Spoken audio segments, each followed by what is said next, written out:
Today, I'm not here to teach you coding. I'm here to save you from quitting it. Because the truth is, thousands of people start learning programming every year, and most of them give up. Not because they're stupid and not because coding is too hard, but because they start the wrong way.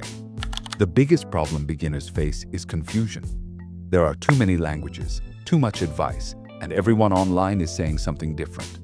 People jump from one thing to another, get overwhelmed, and eventually stop completely.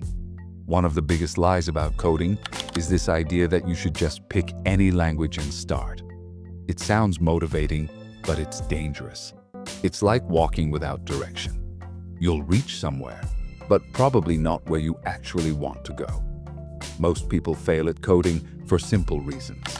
They copy tutorials without understanding what they're doing. They switch topics too fast. They expect results in a few weeks. And then they start comparing themselves with people who've been learning for years. That comparison slowly kills their motivation.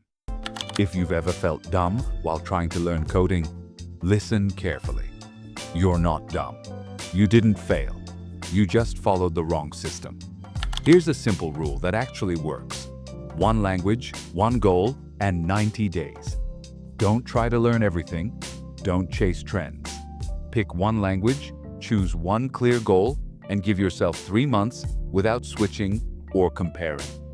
Coding is not about being smart. It's about being consistent for longer than most people.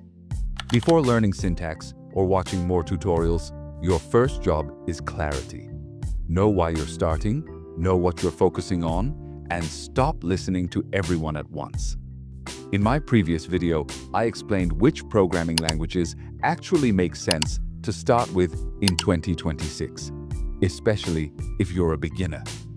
If you want direction instead of confusion, you should check that out.